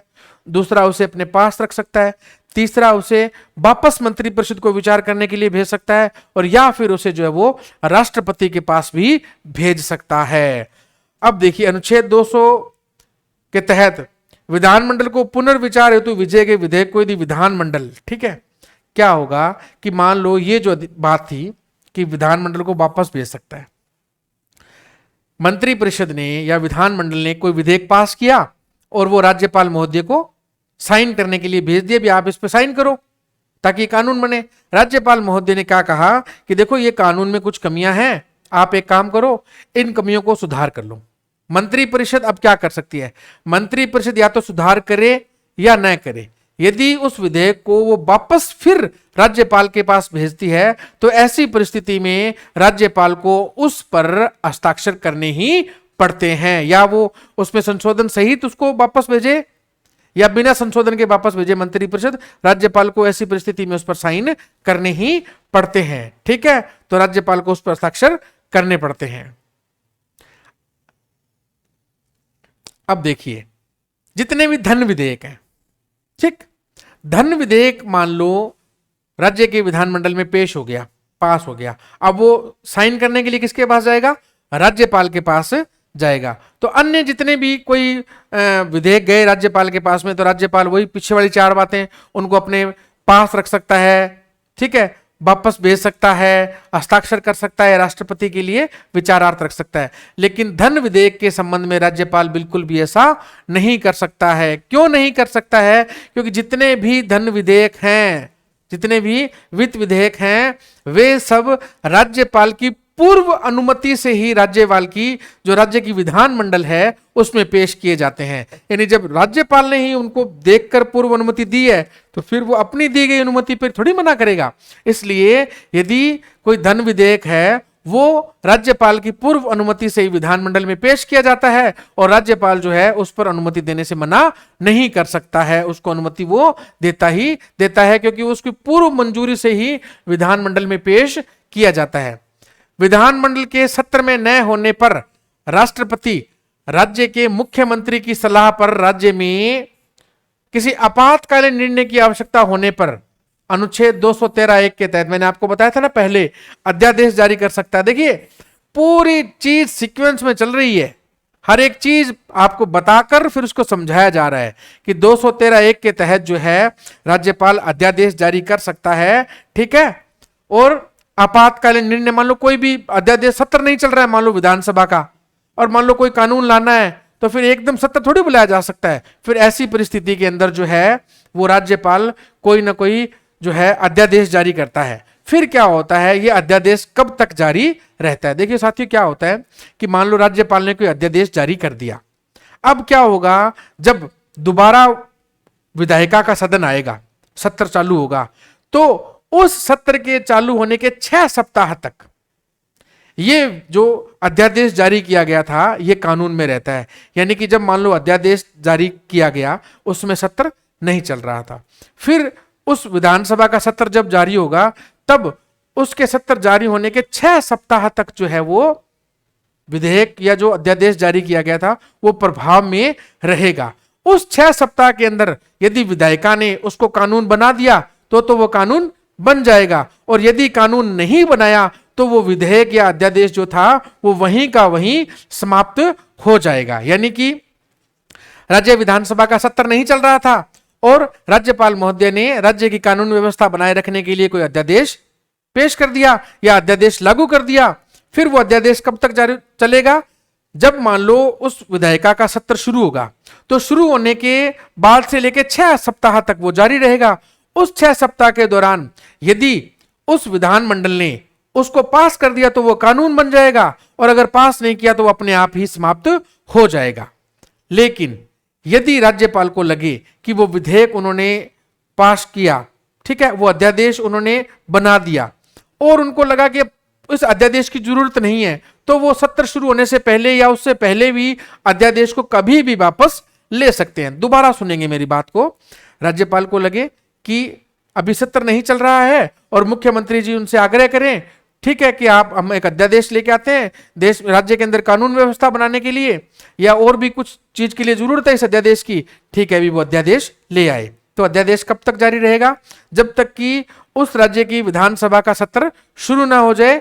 उसके शुरू होने के बाद से लेके 6 सप्ताह तक, मान लो आज से 2 महीने पहले एक अध्यादेश जारी किया, ठीक, वो अध्यादेश चल रहा है, आज मान लो विधानसभा का सत्र शुरू हो गया, तो आज शुरू होने से लेके अगले जो 6 सप्ताह है तब तक के लिए वो अध्यादेश जारी रहेगा। इस बीच यदि विधानसभा ने उसको कानून बना दिया तो ठीक, वरना इन 6 सप्ताह के बाद में अपने आप ही वो अध्यादेश जो है वो समाप्त हो जाएगा। या फिर क्या होगा कि राज्यपाल को लगे कि अध्यादेश की जरूरत नहीं है, तो वो 6 सप्ताह से पहले भी जो है उस अध्यादेश को अपने आप समाप्त कर सकते हैं। और यही बात पीछे हमारी स्लाइड पर लिखी गई है। ये बातें स्लाइड पर इसलिए लिखी गई है ताकि आपको पीडीएफ के रूप में बढ़िया तरीके से मिले, उससे पहले आप इनका स्क्रीनशॉट लें और अच्छे तरीके से अपनी तैयारी को कर सकें, ताकि आपको ना इधर उधर गाइड्स के पीछे नहीं भागना पड़े। मैं आपसे एक वायदा करता हूं कि मेरे जितने भी स्टूडेंट हैं, मेरे जितने भी भाई बहन हैं, उन सभी को किसी गाइड की जरूरत नहीं पड़ेगी। आप इस टॉपिक को पूरा करें और हमारा जो टेलीग्राम चैनल है जिसका लिंक हमारे इस वीडियो में दिया गया है, बस उन टेलीग्राम चैनल से आप जुड़ जाएं। वहां पर आपको समय समय पर पीडीएफ मिलेगी, आपको एमसीक्यूज मिलेंगे, आपको टेस्ट सीरीज मिलेगी, और फिर वहां से आप जो है अपनी तैयारी बेहतर रखेंगे। न तो आपको महंगी गाइड्स लेनी पड़ेगी, न महंगी कोचिंग्स में जाना पड़ेगा।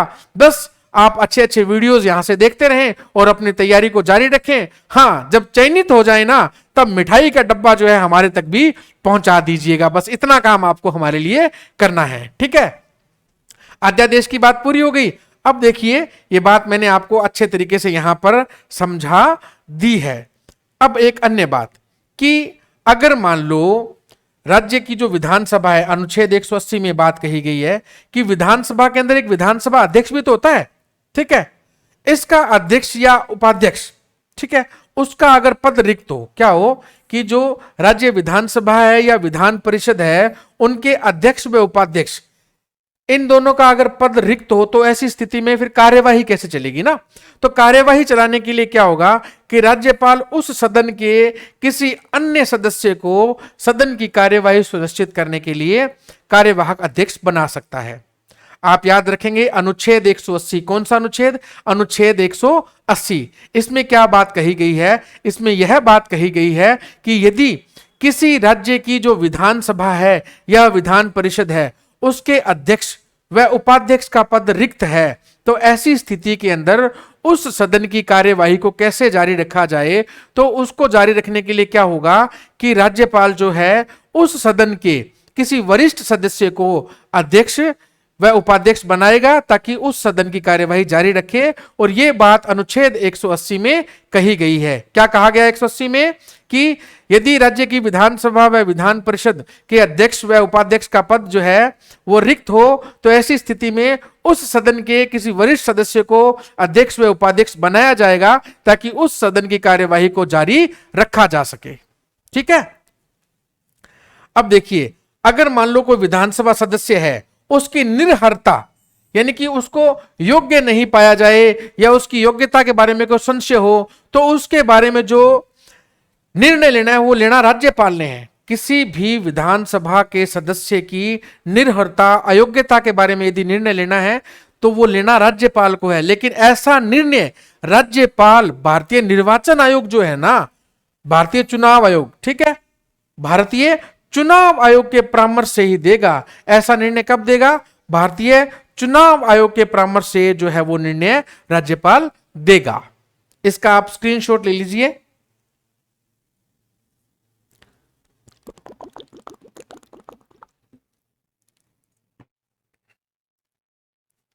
आगे चलते हैं। ये देखिए, जो हमारा राज्य लोक सेवा आयोग है ना, इसका जो भी वार्षिक प्रतिवेदन होता है और राज्य वित्त आयोग की जो रिपोर्ट है, ठीक है, और जो हमारा नियंत्रक एवं महालेखा परीक्षक है राज्य का, उसके जितने भी खाते हैं, इनसे संबंधित जो रिपोर्ट है उनको राज्य विधायिका में कौन प्रस्तुत करवाता है? राज्यपाल।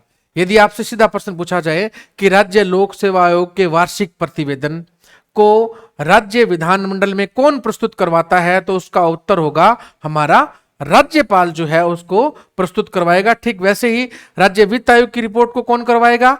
राज्यपाल। और नियंत्रक महालेखा परीक्षक की जो खातों से संबंधित रिपोर्ट है उसको भी राज्य विधानमंडल में राज्यपाल ही पेश करवाएगा। ठीक, मैंने आपको बताया था कि भंग करने की शक्ति, सत्रावसान बुलाने की शक्ति राज्यपाल के पास में है, लेकिन यदि किसी समय राज्य विधानसभा व विधान परिषद का सत्र चल रहा हो, यानी कि वर्तमान में वो चल रहा है, तो उस चल रहे सत्र को स्थगन या स्थगित नहीं कर सकता है राज्यपाल। यानी कि वर्तमान में कोई सत्र चल रहा है राज्य विधानसभा का, राज्य विधान परिषद का, तो उस चल रहे सदन को स्थगित करने का अधिकार जो है वो, या भंग करने का अधिकार जो है वो राज्यपाल को नहीं है। वो अधिकार उस सदन के तत्कालीन अध्यक्ष को होता है। ठीक है, यानी चल रहे सत्र का स्थगन नहीं कर सकता है राज्यपाल, स्थगन सिर्फ उस समय तत्कालीन अध्यक्ष ही कर सकता है। फिर देखिए राज्यपाल की वित्तीय शक्तियां क्या क्या है। वित्तीय शक्तियां अनुच्छेद 207, यानी कि इसमें बात की गई है वित्तीय शक्तियों के बारे में कि कोई भी जो विधेयक है, वित्त विधेयक, धन विधेयक, वो राज्यपाल की पूर्व अनुमति से ही राज्य विधानसभा में पेश किया जाता है। और राज्य की जो संचित निधि है वो अनुच्छेद 202, याद रखेंगे इसको, राज्य की संचित निधि अनुच्छेद 202 के तहत जो है वो राज्यपाल के अधिकार में रहती है। राज्यपाल प्रत्येक वित्तीय वर्ष प्रारंभ होने से पूर्व राज्य का बजट विधानमंडल में प्रस्तुत करवाता है। तो राज्य का जो बजट है उसको विधानमंडल में कौन प्रस्तुत करवाता है? हमारे राज्यपाल महोदय जो है वो प्रस्तुत करवाते हैं। और पेश कौन करता है? वो हमारे राज्य के वित्त मंत्री करते हैं। और कई राज्यों में या लगभग राज्यों में वित्त मंत्री का पद जो है वो मुख्यमंत्री के पास ही होता है। और हमारे राजस्थान के वित्त मंत्री जो हैं वो हमारे मुख्यमंत्री माननीय अशोक गहलोत ही हैं। ऐसा एक प्रश्न एक प्रतियोगी परीक्षा में पूछा गया था साथियों कि वर्तमान में राजस्थान के वित्त मंत्री का नाम क्या है। और उस समय माननीय वसुंधरा राजे जी जो हैं हमारी मुख्यमंत्री थी, तो उसमें उनका नाम भी दिया गया था। फिर हमारे शिक्षा मंत्री का नाम दिया गया था और 2 मंत्रियों के नाम और दिए गए थे। अब बहुत से लोग वहां कंफ्यूजन में रहे और वो कुछ और ही आंसर दे आए। तो हमारे राज्य में जो वित्त मंत्री का प्रभार जो है वो हमारे मुख्यमंत्री के पास ही है। और वित्त जो बजट है उसको पेश कौन करवाता है, प्रस्तुत करने के लिए कौन कहता है? वो राज्यपाल कहता है। और करता कौन है? मुख्यमंत्री करता है। ठीक है। और अगर मान लो कोई अनुदान चाहिए सरकार को, अगर कोई अनुदान चाहिए सरकार को, तो उसकी जो मांग जो है ना वो राज्यपाल की अनुशंसा के बिना नहीं की जा सकती। ठीक है, कोई भी मांग जो है उसकी नहीं की जा सकती। फिर वित्त आयोग के बारे में मैंने बताया था कि प्रति 5 वर्ष में एक राज्य वित्त आयोग का गठन किया जाता है। तो जितनी भी हमारे राज्य की पंचायतें हैं और नगर पालिकाएं हैं उनकी वित्तीय स्थितियों की समीक्षा के लिए प्रति 5 वर्ष में एक राज्य वित्त आयोग का गठन जो है वो राज्यपाल करवाता है। फिर हमारे सामने जो नेक्स्ट स्लाइड आ रही है वो आ रही है राज्यपाल की न्यायिक शक्तियां। भी न्याय से संबंधित हमारे राज्यपाल महोदय को क्या क्या शक्तियां प्राप्त हैं, किन किन शक्तियों का प्रयोग जो है हमारे राज्यपाल महोदय न्यायिक शक्तियों के लिए करते हैं। देखिए क्या होता है कि न्यायिक शक्तियां राज्यपाल जी को भी प्राप्त है और राष्ट्रपति को भी प्राप्त है, लेकिन एक थोड़ा सा अंतर है। क्या होता है कि जैसे मान लो किसी व्यक्ति को कोई दंड मिल गया तो राज्यपाल महोदय क्या कर सकते हैं? उस दंड को कम कर सकते हैं, उस दंड की प्रकृति को बदल सकते हैं। प्रकृति जैसे मान लो किसी को उम्र कैद की सजा हुई तो राज्यपाल महोदय क्या करेंगे? उसकी उम्र कैद की सजा को घटाकर उसे 5 साल 10 साल की कैद में तब्दील कर सकते हैं, है ना। या ये आदेश दे सकते हैं भी क्षमादान मांगने पे भी इसकी सजा जो है, इसका आचरण सही है, इसकी सजा कम कर दी जाए। लेकिन मृत्यु दंड के मामले में राज्यपाल के पास में ऐसी कोई शक्ति नहीं है। मृत्यु दंड माफ करने का अधिकार सिर्फ और सिर्फ हमारे देश के राष्ट्रपति महोदय के पास में ही है। ठीक है, तो दंड के बारे में राज्यपाल को क्या क्या शक्ति है कि उसको वो क्षमा कर सकते हैं, दंड को निलंबित कर सकते हैं या कम कर सकते हैं, परंतु मृत्यु दंड के मामले में उसे कोई शक्ति प्राप्त नहीं है। ठीक है, फिर देखिए अनुच्छेद 217 क्या बात बोलता है? राज्य के उच्च न्यायालय के न्यायाधीशों की नियुक्ति करते समय राष्ट्रपति राज्यपाल से परामर्श करता है, जैसा कि मैंने आपको पहले भी ये बात बताई थी। अब यहां विस्तार पूर्वक, वहां मैंने उसको पहले शॉर्ट रूम में बताया, अब पूरी विस्तार से आपके सामने बात आ रही है। अनुच्छेद 233 राज्य के उच्च न्यायालय के परामर्श से राज्यपाल जिला न्यायाधीशों की नियुक्ति व पदोन्नति से संबंधित विषयों का निर्णय करता है। ठीक है, उच्च न्यायालय के परामर्श से ही जो है ना जिला न्यायाधीशों की नियुक्ति से संबंधित जो और पदोन्नति से संबंधित बात है उन पर निर्णय राज्यपाल करता है अनुच्छेद 233 के तहत। और 217 आपको जरूर याद रखना है।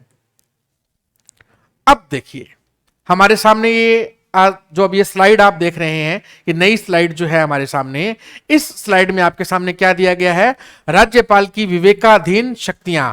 तो सीधा सा पहला प्रश्न तो यहीं से आ गया कि राज्यपाल की विवेकाधीन शक्तियों का उल्लेख कौन से अनुच्छेद में किया गया है, तो उसका उत्तर होगा अनुच्छेद 163। अनुच्छेद 163 इस बात का निर्धारण करना स्वयं राज्यपाल का क्षेत्राधिकार है कि कौन सा कार्य विवेकाधिकार के अंतर्गत आता है या नहीं आता है।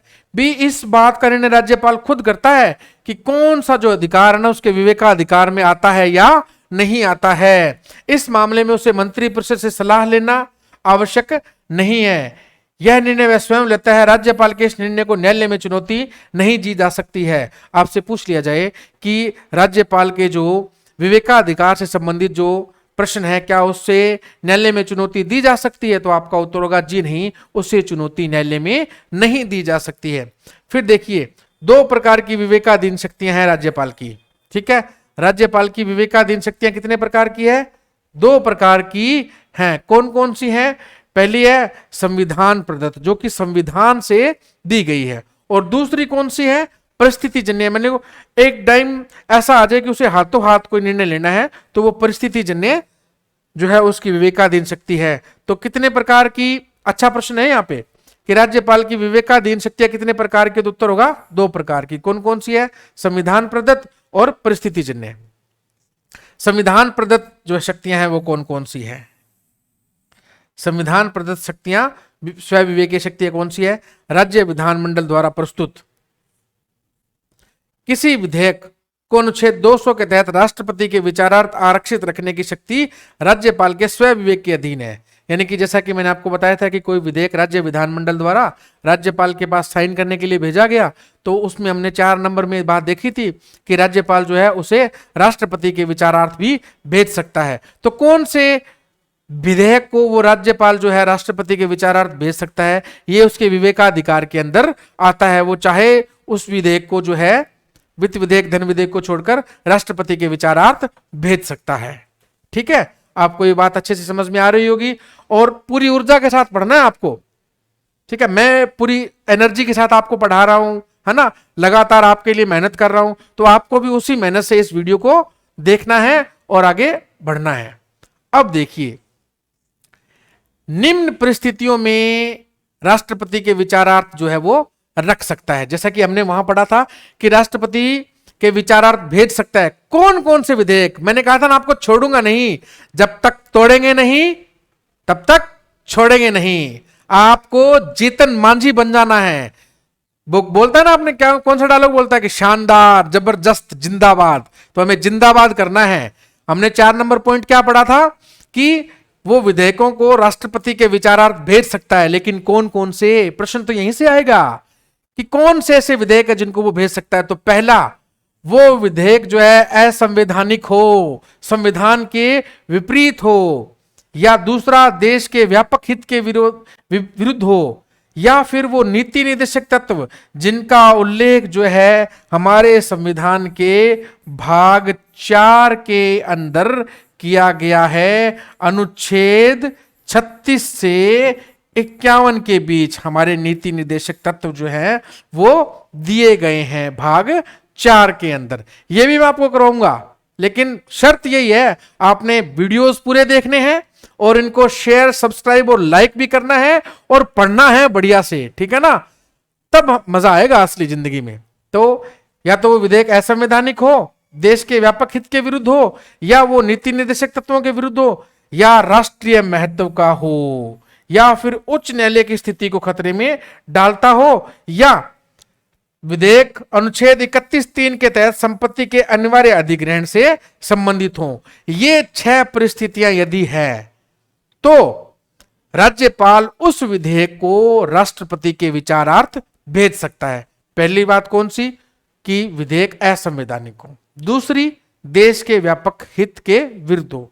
तीसरी, नीति निर्देशक तत्वों के विरुद्ध हो, राष्ट्रीय महत्व का हो, या उच्च न्यायालय की स्थिति को खतरे में डालता हो, या संपत्ति के अनिवार्य अधिग्रहण से संबंधित हो। ऐसा कोई भी विधेयक जो इन 6 पॉइंट्स से जुड़ा हुआ हो, उसे जो है हमारे राज्यपाल महोदय राष्ट्रपति के विचारार्थ भेज सकते हैं। एक बार पुनः हम देखेंगे कौन कौन से विधेयक राष्ट्रपति के विचारार्थ सुरक्षित रख सकते हैं।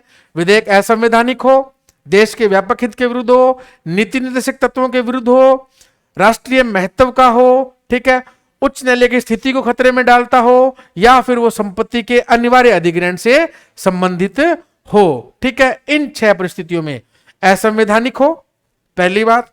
ठीक है, दूसरी बात क्या हो? दूसरी बात यह हो कि वो देश के व्यापक हित के विरुद्ध हो, असंवैधानिक हो, देश के व्यापक हित के विरुद्ध हो, नीति निर्देशक तत्वों के विरुद्ध हो, राष्ट्रीय महत्व का हो, उच्च न्यायालयों की स्थिति को खतरे में डालता हो, या फिर वो संपत्ति के अनिवार्य अधिग्रहण से संबंधित हो। तो ऐसे विधेयकों को राज्यपाल राष्ट्रपति के विचारार्थ सुरक्षित रख सकता है। ठीक है, फिर मुख्यमंत्री से सूचना प्राप्त करने का अधिकार। अनुच्छेद 167 के अनुसार मुख्यमंत्री का कर्तव्य है कि यदि मंत्रिमंडल के राज्य प्रशासन के संबंधी किसी भी बात से संबंधित वो अगर राज्यपाल उससे सूचना मांगे तो राज्यपाल को वो अवगत कराए और समुचित जानकारी देना। इस संबंध में राज्यपाल का अगर कोई राज्यपाल जानकारी मांग ले मुख्यमंत्री से तो ये कर्तव्य है मुख्यमंत्री का अनुच्छेद 167A और 167B के तहत कि वो राज्यपाल को जानकारी मांगे जाने पर जानकारी राज्य प्रशासन के संबंध में उपलब्ध करवाएगा। फिर है, हमने पहले की संविधान प्रदत्त शक्तियां राज्यपाल की, अब करते हैं परिस्थितिजन्य विवेकाधीन शक्तियां। ठीक है, परिस्थितिजन्य जैसे कि मुख्यमंत्री की नियुक्ति में। मुख्यमंत्री की नियुक्ति में कैसे कि मान लो देश में चुनाव हो गए, ठीक, अब फिर राज्यों में चुनाव हुए तो राज्य विधानसभा गठन किया जाना है। जैसे कि मैं आपको उदाहरण देता हूं राजस्थान का। हमारे राजस्थान में कुल 200 सीटें हैं। विधानसभा की कितनी सीटें हैं? 200। जानकारी के लिए बता दूं, लोकसभा की 25 हैं और राज्यसभा की 10 सीटें हमारे बीच में हमारे यहां पर हैं। लोकसभा की 25 और राज्यसभा की 10 सीटें। लेकिन हमें इनसे मतलब नहीं है। एक बार हमें जो मतलब है वो मतलब है इससे 200 सीटों से। ठीक है, यहां पर जो है परिस्थितिजन्य शक्ति को हम समझेंगे कैसे कि 200 सीटें हैं और सरकार कौन बनाएगा? वो बनाएगा जिसके पास में 200 में से 101 सीट है। कितनी सीट है? 101 सीट है। मान लो किसी के पास में 101 सीट नहीं है और एक दल के पास में मान लो 90 सीट है, एक के पास में 80 सीट है, ठीक है, और एक के पास में जो मान लो 5 सीट है, किसी के पास में 10 सीट आ गई और किसी के पास 15 सीट है, तो ये तो किसी हालत में बना ही नहीं सकते, है ना। अब इन दोनों में से कोई बनाएगा। तो मान लो क्या हुआ कि इनमें से एक व्यक्ति, मान लो ये चले गए सरकार के पास में, राज्यपाल महोदय के पास में, कि हमें जी ये जो 3 दल है ना इनका समर्थन प्राप्त है और हम जो है बहुमत से ऊपर निकल रहे हैं, इसलिए आप हमें सरकार बनाने की अनुमति प्रदान करें। अब राज्यपाल को यदि ऐसा लगे कि हाँ भाई वास्तव में इसकी खुद की सीटें तो 80 है लेकिन इन लोगों का समर्थन भी इसे प्राप्त है तो ये सरकार बना सकता है, इसलिए इसे सरकार बनाने की अनुमति दे दे। तो ये जो मुख्यमंत्री नियुक्त करने में विवेकाधीन शक्ति है ये राज्यपाल की स्व विवेक की शक्ति के अंदर आती है। तो राज्यपाल उसे मुख्यमंत्री बनने के लिए आमंत्रित कर सकता है और अपना बहुमत विधानसभा में सिद्ध करने के लिए भी कह सकता है। फिर है राज्य मंत्री परिषद को भंग करने में। पहली थी मुख्यमंत्री को नियुक्त करने में स्व विवेक की शक्ति परिस्थितिजन्य, और अब परिस्थितिजन्य स्व विवेक की शक्ति है राज्य मंत्री परिषद को भंग करने में। राज्यपाल संविधान के प्रावधानों के तहत विशेष परिस्थिति उत्पन्न हो जाने पर कौन कौन सी परिस्थिति में भंग कर सकता है? तो देखिए, यदि राज्यपाल को यह विश्वास हो जाए कि राज्य की जो मंत्री परिषद है किसी ऐसे समझौते, षड्यंत्र या राष्ट्र विरोधी कार्य में, किसी ऐसे समझौते, षड्यंत्र या राष्ट्र विरोधी कार्य में लगी हुई है जिससे देश की एकता व सुरक्षा को खतरा है, तो वो मंत्री परिषद को भंग कर सकता है। या राज्यपाल को विश्वास हो जाए कि दल बदल 52वां संविधान संशोधन पढ़ना आप 1985, इसके अंदर दल बदल के बारे में दिया गया है। दल बदल 52वां संविधान संशोधन 1985, दल बदल के कारण या विधानसभा में सरकार के विरुद्ध अविश्वास हो गया है, मान लो जो सरकार सत्ता में है उसके पास में पूर्ण बहुमत नहीं है, तो अस्तित्व का खतरा उस सरकार को पैदा हो गया है। तो ऐसी स्थिति में वो क्या करेगा, राज्यपाल मुख्यमंत्री को बोलेगा भी आप अधिवेशन बुलाओ विधानसभा का और अपना बहुमत सिद्ध करो। ठीक है, अब यदि मुख्यमंत्री ऐसा न करे, मुख्यमंत्री यदि ऐसा न करे तो राज्यपाल जो स्वयं है वो मंत्रिपरिषद को भंग कर सकता है। किस परिस्थिति में भंग कर सकता है कि यदि राज्यपाल को ऐसा लगे कि जो राज्य की सरकार है वो किसी ऐसे समझौते से जुड़ी हुई है, ऐसे षड्यंत्र से जुड़ गई, या राष्ट्र विरोधी कार्य में संलग्न है, जैसे देश की राष्ट्र की एकता और अखंडता को खतरा है, तो वो फिर क्या करेगा, उस मंत्रिपरिषद को भंग कर सकता है। या फिर मान लो कि राज्यपाल को ऐसा पता लग जाए कि वर्तमान में जो सरकार है उसे पूर्ण बहुमत नहीं है, तो वो क्या करेगा, मुख्यमंत्री को बुलाएगा और बोलेगा कि मुख्यमंत्री साहब आप विधानसभा का सत्र बुलाओ, ठीक है, और फिर वहां अपना जो है विश्वास मत साबित करो। ठीक है, अब अगर मान लो मुख्यमंत्री विश्वास मत हासिल न कर पाए या फिर वो मान लो सदन ना बुलाए, तो फिर राज्यपाल क्या करेंगे, ऐसी परिस्थिति में मंत्रिपरिषद को भंग कर सकते हैं। ठीक है, तो अपने आप स्वयं उसको भंग कर देंगे।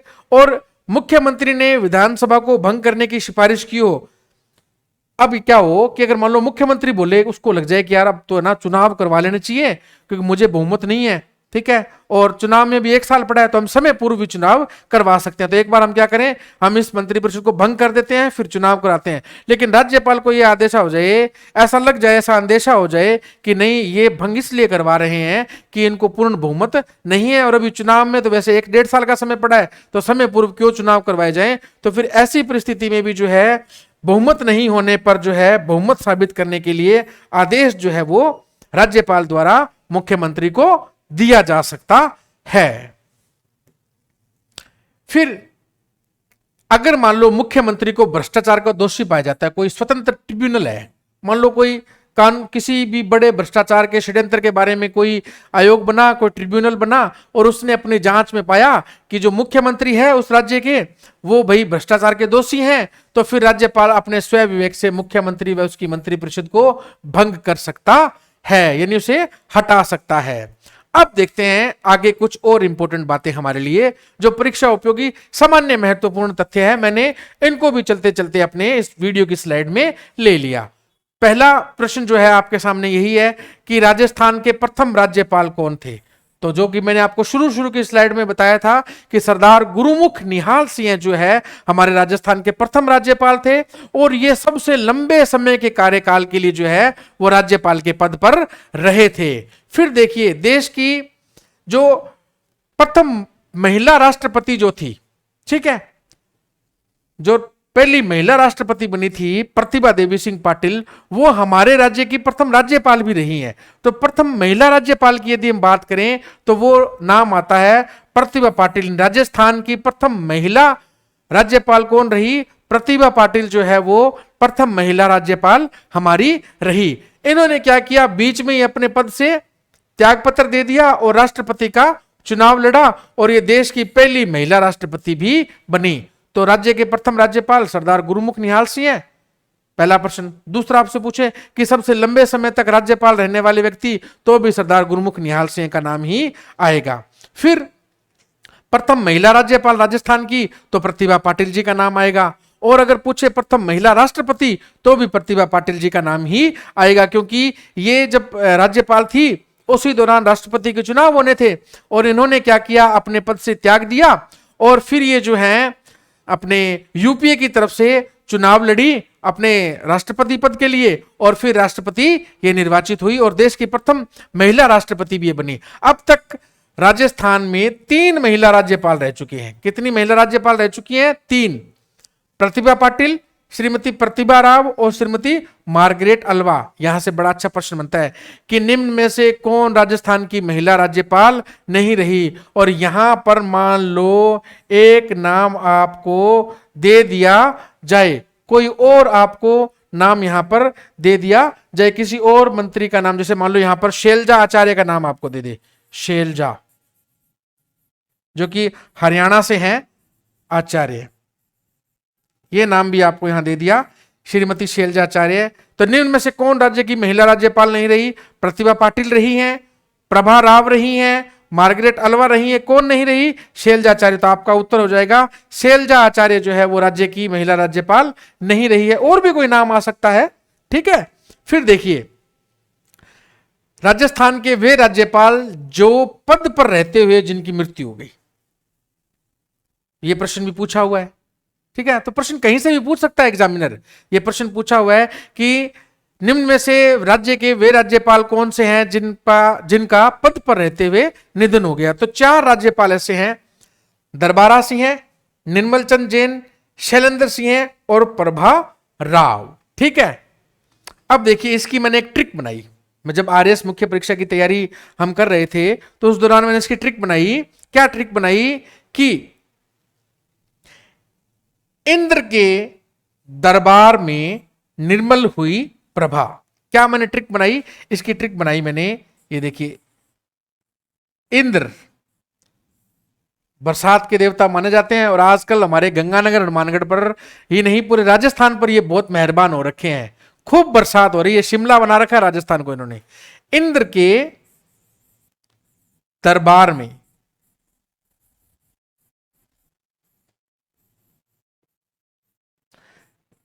निर्मल हुई प्रभा, निर्मल हुई प्रभा, ठीक। तो इंद्र से क्या बन गया? शैलेंद्र सिंह, ठीक।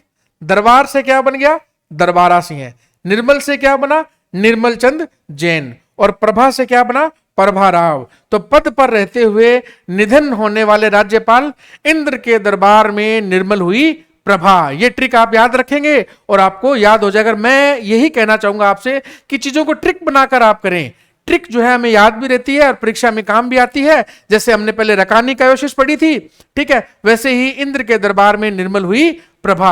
आगे जब मैं आपको राज्य विधायिका कराऊंगा तो उस समय हमारे जब 4 बार आपातकाल लगा, उस समय की बड़ी अच्छी ट्रिक आपको कराऊंगा, पूरा सीक्वेंस से कराऊंगा कि कब कब वो चारों आपातकाल लगे, कौन कौन सी विधानसभा थी, कौन कौन सा साल था, हमारे मुख्यमंत्री कौन कौन थे, हमारे विधानसभा अध्यक्ष कौन कौन थे, उसमें हमारे राज्यपाल कौन थे, देश के मुख्य प्रधानमंत्री कौन थे और देश में राष्ट्रपति कौन थे। यानी पूरी स्लाइड में आपको सारी जानकारी दूंगा। ऐसा नहीं है छोटी मोटी बातें बताई और आपको छोड़ दिया। हर एक चीज बड़ी सिस्टम से आपको मिलने वाली है, ठीक है। तो इंद्र के दरबार में निर्मल हुई प्रभा और पद पर रहते हुए निधन होने वाले राज्यपालों के बारे में हमें पता लग गया। अगली स्लाइड पर हम चलते हैं। अब देखिए, यह भी एक अच्छी बात है कि 2014 में क्या हुआ कि हमारे जो राज्यपाल थे वो थे श्री राम नाईक। उनके निर्देश पर 2014 में राज्य सरकार ने यह लागू किया कि प्रोटोकॉल होता है राज्यपाल से संबंधित, ठीक है।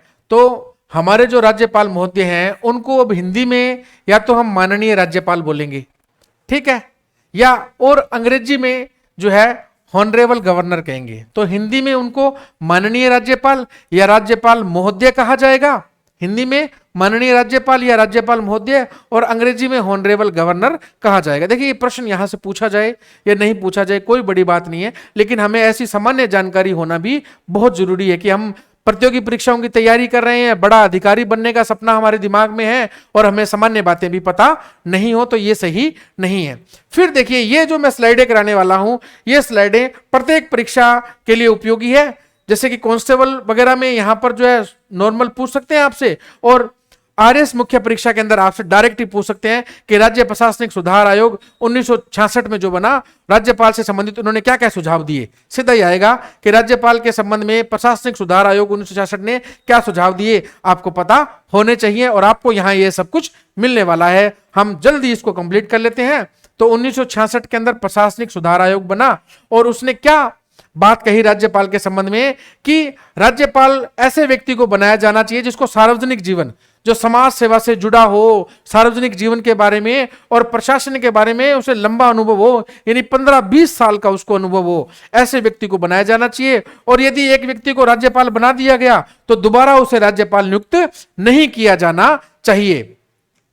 और राज्यपाल की जो स्वयं विवेक की शक्ति है उसके संबंध में जो आवश्यक दिशा निर्देश है वो राष्ट्रपति को जारी करने चाहिए। यानी कि 3 महत्वपूर्ण बातें कही प्रशासनिक सुधार आयोग 1966 ने। पहली बात क्या कही कि राज्यपाल को समाज सेवा का, सामाजिक जीवन का और प्रशासन का लंबा अनुभव होना चाहिए। यानी कि सामाजिक जीवन का, सार्वजनिक जीवन का और प्रशासन का लंबा अनुभव उसको होना चाहिए। और यदि किसी व्यक्ति को एक बार राज्यपाल बना दिया गया तो पुनः उसे राज्यपाल नहीं बनाया जाना चाहिए। और राज्यपाल की जो स्वयं विवेक की शक्ति है उसके बारे में जो दिशा निर्देश है वो राष्ट्रपति को जारी करने चाहिए। ठीक है, ये हो गया यहां से 2 नंबर का हमारा प्रश्न कंप्लीट।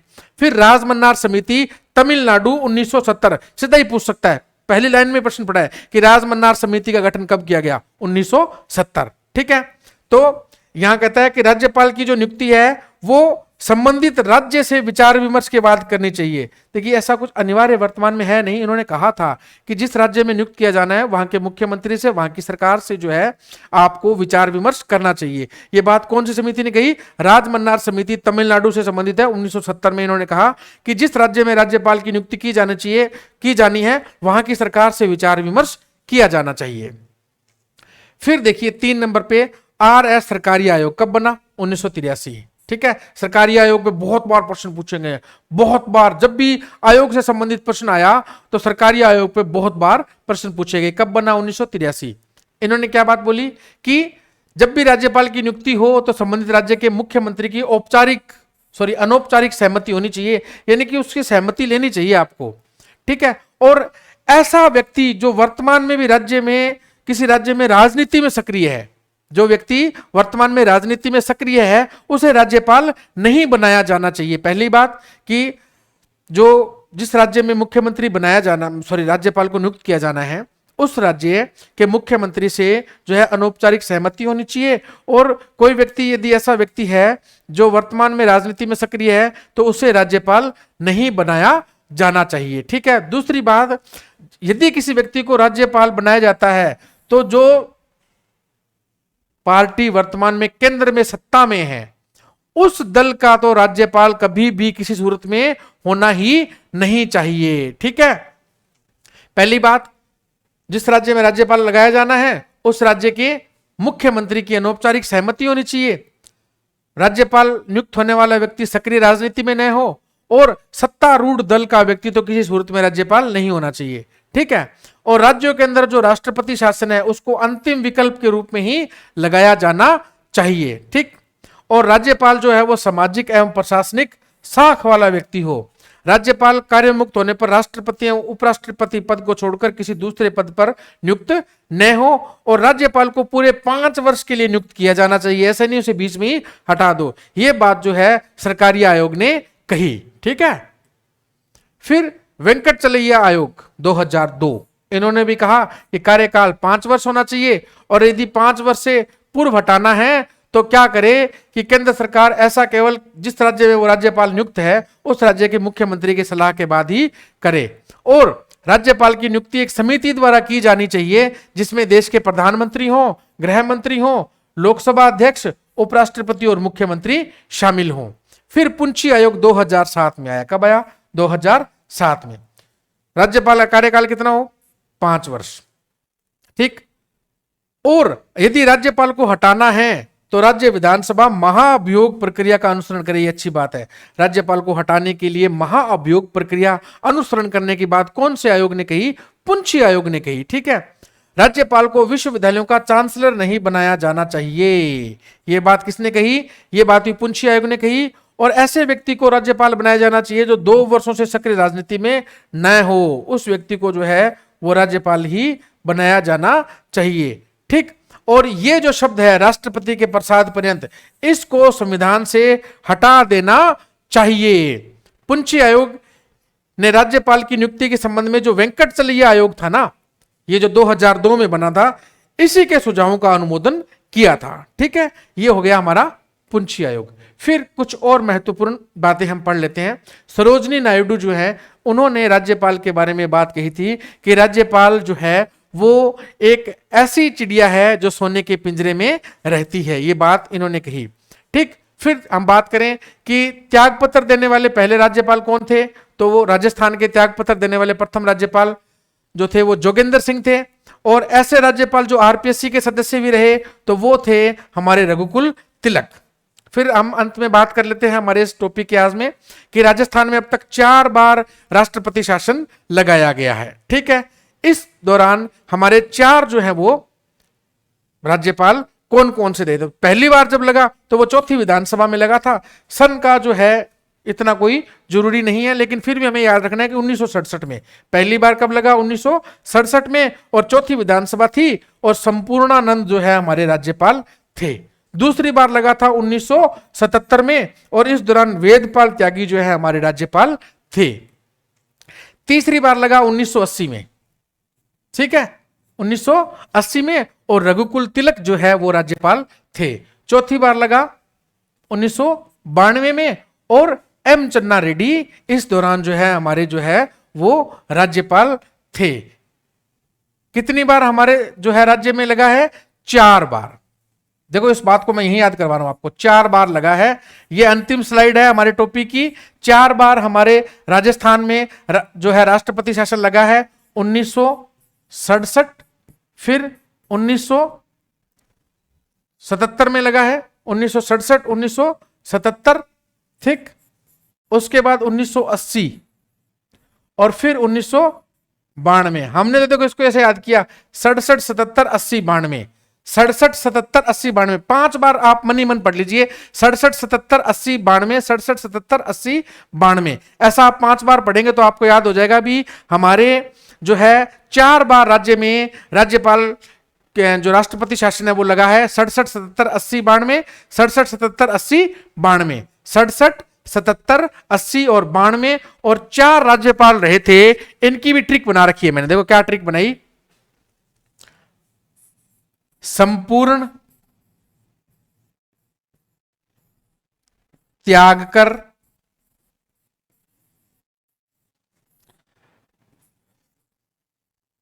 रघु ने चने खाए। ये देखिए मैं आपको बता दूं, देखिए पहली बार कौन थे, संपूर्णानंद, फिर दूसरी बार में कौन थे, वेदपाल त्यागी, तीसरी बार में कौन थे, रघुकुल तिलक, और चौथी बार में एम चन्ना रेड्डी। तो संपूर्ण त्याग कर रघु ने चने खाए, तो संपूर्ण से संपूर्णानंद, त्याग से वेदपाल त्यागी, रघु से रघुकुल तिलक और चने से एम चन्ना रेड्डी। संपूर्ण त्याग कर रघुकुल ने चने खाए, यानी 4 बार हमारे राज्य में आपातकाल लगा और उस दौरान ये 4 व्यक्ति जो हैं हमारे राज्य के राज्यपाल रहे हैं। ठीक है, आपको मेरे द्वारा दी गई ये जानकारी मुझे उम्मीद ही नहीं पूर्ण विश्वास है कि काफी उपयोगी लगी होगी और आप इस जानकारी का उपयोग कर कर अपनी प्रतियोगी परीक्षा की तैयारी को एक नए शिखर पर स्थापित करेंगे, अच्छे तरीके से इस टॉपिक को और तैयार करेंगे। यदि आपको लगे कि इस टॉपिक को बुक से पढ़ना है तो मैं आपको सजेस्ट करूंगा आप एम लक्ष्मीकांत की बुक को ही पढ़ें, क्योंकि वो एक बुक ऐसी बुक है जो कि पूरे यूपीएससी के तैयारी के दौरान संविधान के लिए बाइबल या गीता मानी जाती है। उससे आप इसका अध्ययन करें और मुझे पूर्ण विश्वास है कि आप अच्छे तरीके से पढ़ते हुए अपनी प्रतियोगी परीक्षा में अच्छे अंकों के साथ चयनित होंगे। जल्द ही हम अगले वीडियोस में मिलेंगे, तब तक के लिए सभी साथियों को जय हिंद, जय भारत। जल्दी मिलते हैं अगले वीडियोस में।